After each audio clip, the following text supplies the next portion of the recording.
आप सभी को मसीह में नमस्कार। हमारे इस चैनल में आप सभी का हार्दिक स्वागत है। आज हम कुलुसियों का किताब 2 अध्याय का 16 पौलुस किस संदर्भ में कहते हैं कि तुम्हारा कोई न्याय ना करे। आज हम एक महत्वपूर्ण बाइबल वचन को गहराई से समझेंगे। कुलुसी 2 अध्याय का 16 जहां पौलुस कहते हैं, इसीलिए खाने पीने या पर्व या नए चांद या सबतों के विषय में तुम्हारा कोई फैसला ना करे। बहुत सारे लोगों का बाइबल में सबत है, मेरे बाइबल में सबतों है, तो इसको आप ध्यान देंगे। मैं दोबारा पढ़ रहा हूं, इसीलिए खाने पीने या पर्व या नए चांद या सबतों के विषय में तुम्हारा कोई फैसला ना करे। बहुत लोग इस वचन को गलत अर्थ निकाल कर कहते हैं कि अब सबत की आज्ञा समाप्त हो गई है या बाइबल के नैतिक नियम समाप्त हो गए हैं। लेकिन क्या सच में पौलुस यही कहना चाहते थे? चलिए इसका पूरा संदर्भ बाइबल के अनुसार समझते हैं। पौलुस का मुख्य विषय क्या है कुलुसियों की किताब अध्याय 2 में? कुलुसियों अध्याय 2 में पौलुस एक मुख्य मुद्दा उठाते हैं और यह है कलीसिया पर झूठी शिक्षाओं का दबाव। कुछ लोग कुलुसियों की कलीसिया पर यहूदी विधि और मनुष्य द्वारा बनाया नियम को थोप रहे थे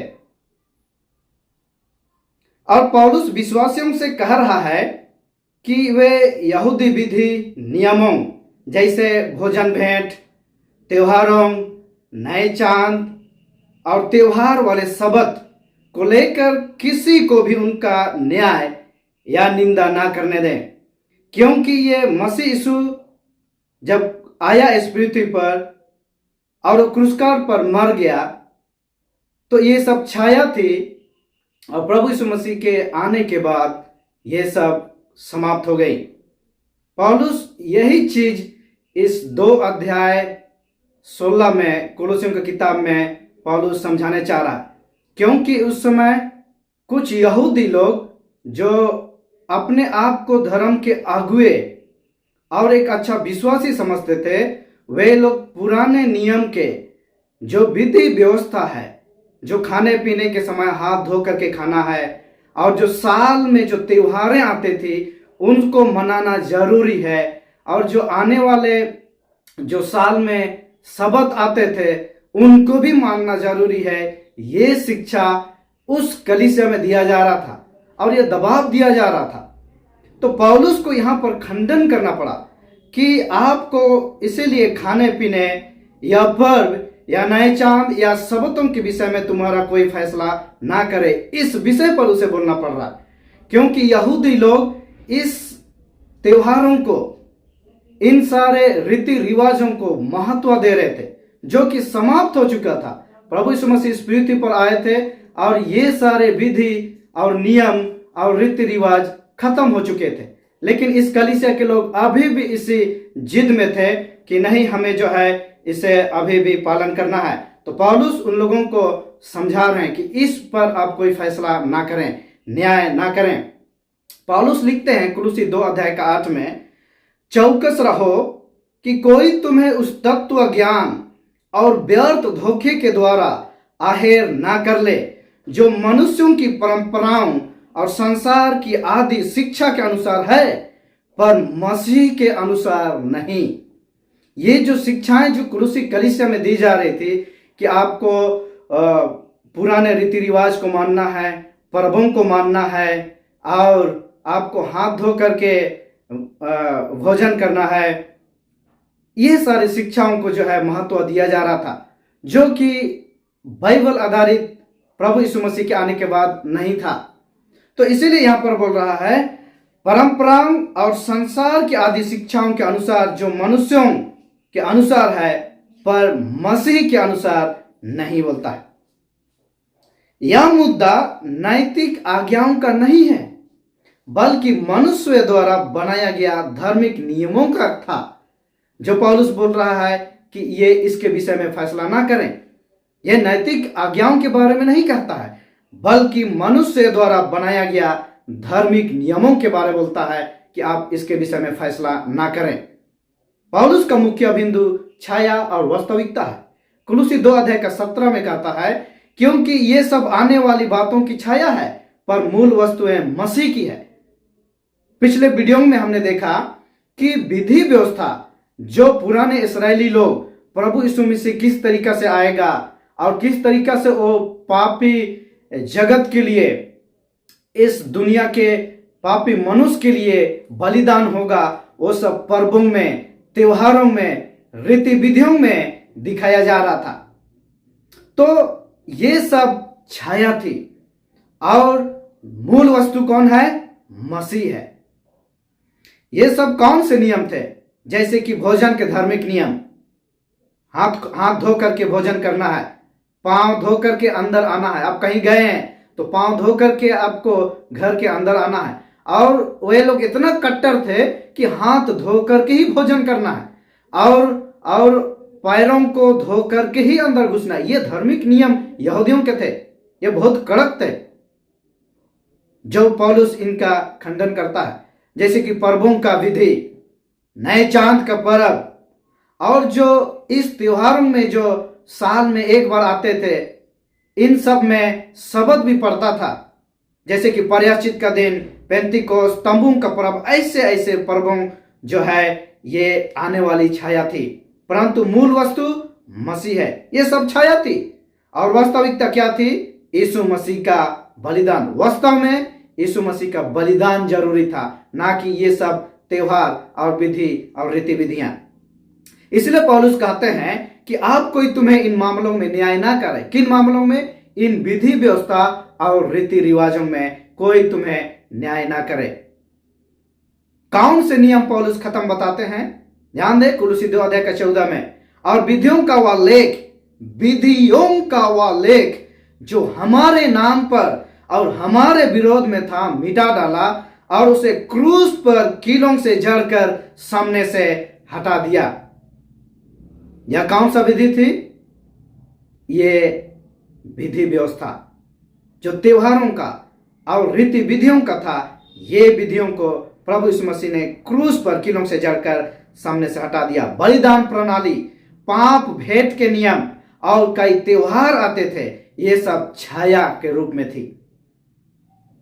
ये नैतिक 10 आज्ञाएं नहीं हो सकती। ये 10 आज्ञाएं के विषय में फैसला ना करो, ये ऐसा नहीं हो सकती। क्यों? क्योंकि नैतिक आज्ञाएं हमारे विरोध नहीं, बल्कि हमारी रक्षा के लिए। 10 आज्ञा हमारे रक्षा के लिए। 10 आज्ञा कहती है, 10 आज्ञा में से 5वीं आज्ञा में तू अपने माता पिता का आदर कर। ये अच्छा बात है, ये कोई बुराई नहीं है, जो कि लोग 10 आज्ञा को खत्म करते हैं। विश्राम दिन पवित्र है, उसमें आराम करो, और वो परमेश्वर का दिन है बोलता है, इसमें कोई बुराई नहीं है। ये परमेश्वर कभी खत्म नहीं करेगा ये सब चीज। परमेश्वर नैतिक नियम को खत्म नहीं बोलता है, ये हमारे रक्षा के लिए। पाप की पहचान नैतिक व्यवस्था से होती है। ध्यान दे, पाप की पहचान नैतिक व्यवस्था से होती है। रोमियो की किताब 7:7 में कहता है पौलुस, तो हम क्या कहें? क्या व्यवस्था पाप है? कदापि नहीं, व्यवस्था पाप नहीं है, कदापि नहीं। वरन बिना व्यवस्था के मैं पाप को नहीं पहचानता। व्यवस्था यदि ना कहती लालच मत कर, तो मैं लालच को ना जानता। अगर 10 आज्ञा लालच ना करो बोलती तो हम लालच को नहीं जानते। लेकिन आज ये नैतिक व्यवस्था आज हमारी रक्षा करता है और ये खत्म नहीं हुआ है। क्या कुलुसी 2:16 साप्ताहिक शब्द के विरोध है?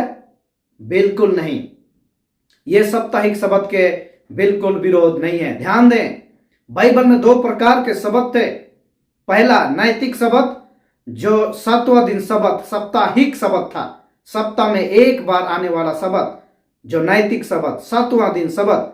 सृष्टि से ये शब्द शुरू हुआ है, सृष्टि से ये शब्द है, जो कि 10 आज्ञाओं में निर्गमन का किताब 20:8 से 11 में मिलता है। और ये हमेशा के लिए है ये शब्द, जिसको हम यशायाह का किताब 66:22 से 23 में पाते हैं। और यीशु और शिष्यों ने भी, उसके चेलों ने भी इस शब्द को पालन किया, जिसको हम लूका का किताब 4 अध्याय का 16 और लूका की किताब 23 अध्याय का 56 में पाते हैं। इस नैतिक शब्द को, जो साप्ताहिक शब्द है, इसको यीशु और उसके चेलों ने भी पालन किया। विधि वाले शब्द, जो त्योहार के समय ये शब्द आते थे, और वार्षिक पर्व मसीह के क्रूस पर मरने से पूरी हो गए, जो कुलुसी 2 अध्याय का 17 में मिलता है। कुलुसी 2 अध्याय का 16 किस बारे में है? सिर्फ विधियों वाले शब्द के बारे है।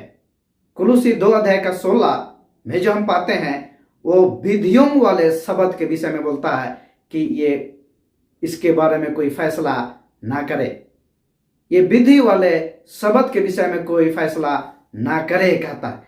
यह शब्द पर्वों के समय आता था। ये जो कुलुसी 2 अध्याय का 16 में जो हम पा रहे हैं, ये शब्द पर्वों के समय आता था, उसके बारे में पौलुस कह रहा है। यह साप्ताहिक वाला आराधना शब्द नहीं है। पौलुस क्या कहना चाहते हैं इस अध्याय पर? अब जब मसीह में आ गए हैं तो यहूदी रस्में, यानी कि यहूदी रीति रिवाज, जैसे पर्व, नए चांद के पर्व और बलिदान व्यवस्था आपको न्याय नहीं कर सकती। इनका उद्देश्य पूरा हो गया है। जब प्रभु यीशु मसीह क्रूस पर मर गया हमारे लिए, तो ये सारे विधि व्यवस्थाएं, ये सारे रीति रिवाज पूरा हो गया, और ये हमारा कोई न्याय नहीं कर सकता। इनका उद्देश्य पूरा हो गया है। लेकिन नैतिक व्यवस्था, जो 10 आज्ञा है, कभी खत्म नहीं हुई। तो मेरे प्रिय भाइयों एवं बहनों, और जितने आप इस वीडियो को देख रहे हैं, कुलुसियों का किताब 2 अध्याय का 16 का अर्थ यह नहीं है कि शब्द, जो नैतिक व्यवस्था या 10 आज्ञाएं समाप्त हो गई, ये उसके बारे में नहीं बात कर रहा है, बल्कि पौलुस स्पष्ट कर रहे हैं विधि व्यवस्था जो छाया थी क्रूस पर समाप्त हो गई। इस शब्द के विषय में बात कर रहा है, जो साल में और त्योहारों के समय ये शब्द आता था, उसके विषय पर यह समाप्त हो गया। इसके विषय में कोई फैसला ना करे, इस विधि व्यवस्था वाले शब्द के विषय में बात कर रहा है, ना कि साप्ताहिक शब्द। नैतिक व्यवस्था, जो परमेश्वर का चरित्र का नियम है, अभी भी कायम है। यीशु ने कहा मत्ती 5 अध्याय का 17 में, मैं व्यवस्था को लोप करने नहीं परंतु पूरा करने आया हूं। मैं फिर से आप सबों को यह बताना चाहता हूं, कोलोसियों का 2 अध्याय का 16 में पौलुस नैतिक व्यवस्था 10 आज्ञाएं के बारे में बात नहीं कर रही है, बल्कि वो विधि व्यवस्था जो साल में और पर्वों के समय में जो शब्द आता था, उस विषय में पौलुस स्पष्ट तौर से कह रहा है कि आप इसके विषय में फैसला ना करें। साप्ताहिक शब्द अभी भी कायम है, और हमें इस साप्ताहिक शब्द को पालन करना बेहद जरूरी है, क्योंकि ये 10 आज्ञाएं हैं। ये नैतिक व्यवस्था का हिस्सा है। शब्द खत्म नहीं हुआ है। शब्द यानी कि विश्राम दिन आज सारे मनुष्य जाति के लिए है, और ये विश्राम दिन को हमें पालन करना जरूरी है, क्योंकि ये नैतिक व्यवस्था का हिस्सा है जो परमेश्वर ने अपने हाथों से 2 पट्टियों के पत्थर पर लिखा। पहली पट्टी में परमेश्वर किस तरीके से हमें परमेश्वर के साथ रहना है, उसको छोड़ दूसरों की उपासना नहीं करना है, उसका नाम व्यर्थ नहीं लेना है, और उसके विश्राम दिन को, शब्द को हमें पालन करना है। और दूसरे पट्टी में हमें मनुष्यों के साथ समाज में कैसे रहना है, इसके विषय है। ये कभी खत्म नहीं हुआ है। मेरे प्रिय भाइयों एवं बहनों, इस बात को जानना और समझना बहुत जरूरी है, क्योंकि लोग इसको गलत तरीका से आज शिक्षाएं दे रहे हैं। पौलुस की लिखावट को लोग गलत तरीके से आज शिक्षा दे रहे हैं। लेकिन आज हमने देखा ये नैतिक व्यवस्था वाले शब्द के विषय में नहीं बात कर रहा है, बल्कि ये विधि व्यवस्था वाले शब्द के विषय में बात कर रहा है, जो ये खत्म हो गया। लेकिन नैतिक व्यवस्था अभी भी कायम है। परमेश्वर आप सबों को आशीषित करे। और मैं यह आप सबसे कहना चाहता हूं कि नैतिक व्यवस्था अभी भी कायम है, और इसे हमें पालन करना बेहद जरूरी है, जो शब्द भी नैतिक व्यवस्था में आता है। आप सबों को यह वीडियो देखने के लिए बहुत धन्यवाद। और इसी तरीके से यदि आप हमारे बाइबल अध्ययन में और अधिक चीज़ों को जानना चाहते हैं तो हमारे वीडियो को लाइक करें, शेयर करें और सब्सक्राइब करना ना भूलें। धन्यवाद।